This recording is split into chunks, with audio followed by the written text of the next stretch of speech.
We do have some good news for you on this Friday, though. It appears as if Congress is back to work a little bit. Little bit. Little bit of good news and a little bit of work. The United States Senate averts a crisis by voting to temporarily raise the nation's debt ceiling. In a 50-48 vote yesterday, senators passed a measure to up the debt limit by $480 billion through early December. This follows weeks of partisan fighting.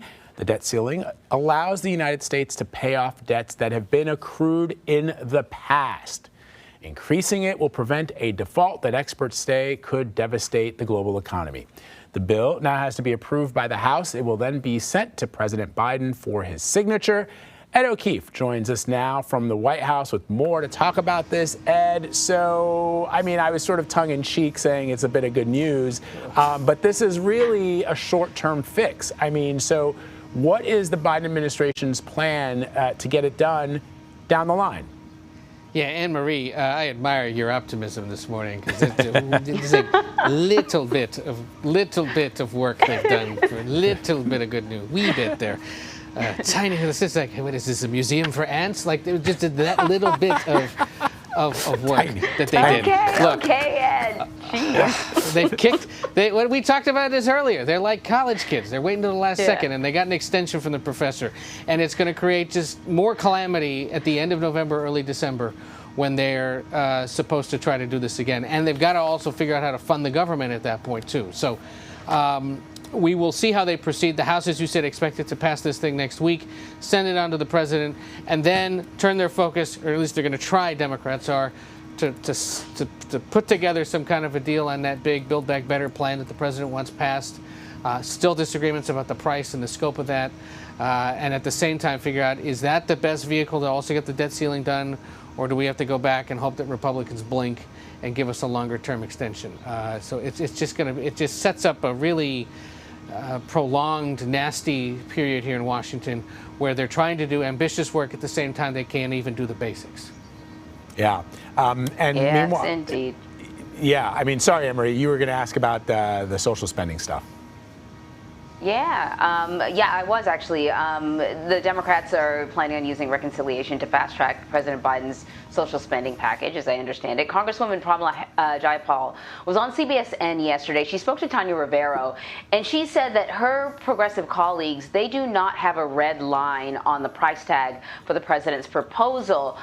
We want to play a bit of what she had to say. We would be willing to trim the number a little bit by cutting back the years for some of these programs. But we want to make sure our priorities, as we've articulated them, are all contained within the bill.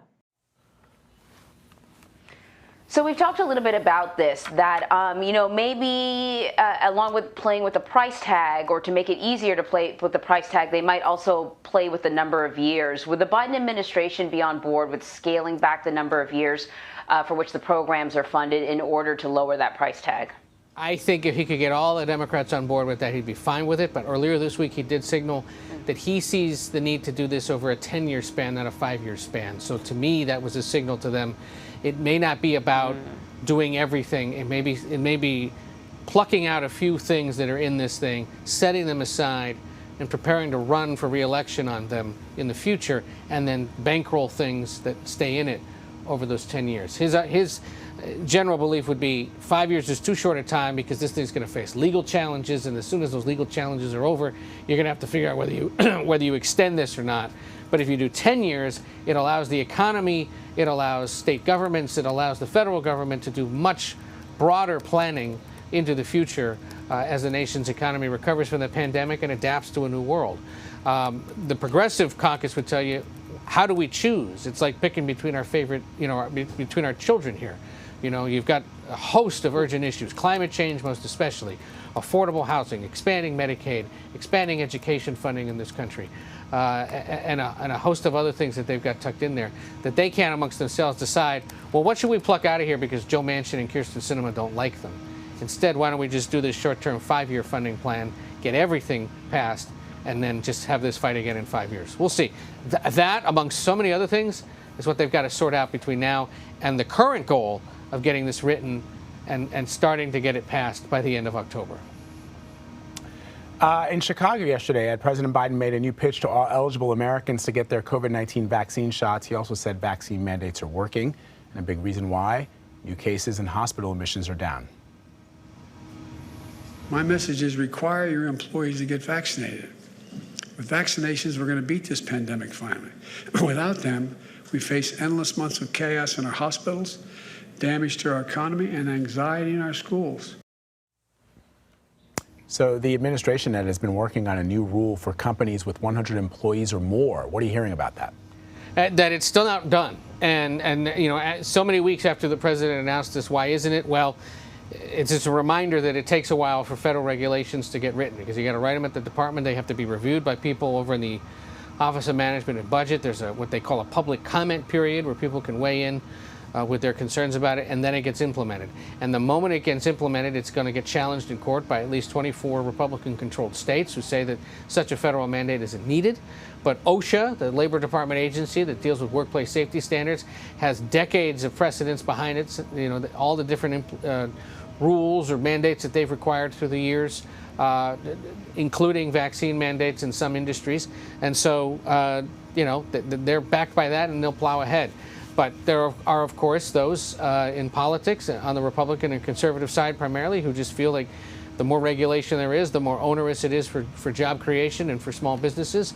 But you also turn around and see, huge public support for this, and a general belief among major business organizations and industries that a federal mandate helps these companies make their employees do it, makes the workplaces safer, boosts productivity, boosts profits. One more topic for you. Pfizer is seeking emergency approval for its vaccine for children ages 5 to 11. The drug maker submitted the application to the federal regulators yesterday. Are we hearing anything from the White House COVID response team about when the shot may be available to kids? I imagine now we have the infrastructure in place to do widespread inoculations. Plus, you also have school systems that I think would be kind of great places to start. But what are we hearing about a timeline? Well, the FDA is expected to review the data from Pfizer and BioNTech by the end of the month.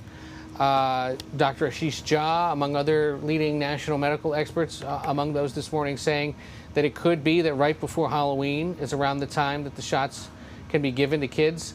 It'd be interesting to see, frankly, from a parental standpoint. I think Anne-Marie would agree. What's the dosage? How many shots are they going to need? Is it just one, or are they going to need more than one? What are the potential side effects? And then if it's approved, how quickly can they get it in the arms of kids? Because there are plenty of them around the world, and certainly in this country, who need them, and parents who are willing to get them as fast as they can so that families can return to normal as much as possible too. Ed, you may not know this, but I'm wondering if the administration is also sort of considering their messaging in order to convince parents, because we already know when it comes to, you know, the kids over 12 that they do have access to the vaccine, the rates of inoculation are not the same as adults. You know, parents are still a little hesitant, and I imagine when it comes to the little kids, they're definitely going to be asking questions. Do you know if there are any plans to kind of convince parents that this is okay to move forward with?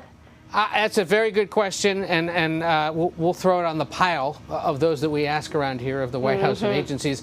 But I think to your point, you're right. There's going to be a lot of concern about, can my 5-year-old really, you know, absorb one of these vaccinations when we know that adults have had side effects. And so I think this may be, for many, the most scrutinized part of the data review process, because I think parents will be looking at this and really wondering, is there something about my kid or about their health or about their size that should concern us in how big a dose they get and the potential side effects? So we'll see. I just, you know, there's all sorts of family things and public things that families haven't been able to do with young kids because they say, well, I'm vaccinated, but the kids aren't, so I don't want to take them to do that yet. I got to think that that's going to be a driving factor for so many, that as long as there are no adverse side effects widespread, most will say, let's do it. That is a great point. Visiting those grandparents, that's probably at the top of the list for a lot of families. Hey, Ed, thank you very much. You have a good weekend. You too. Take care.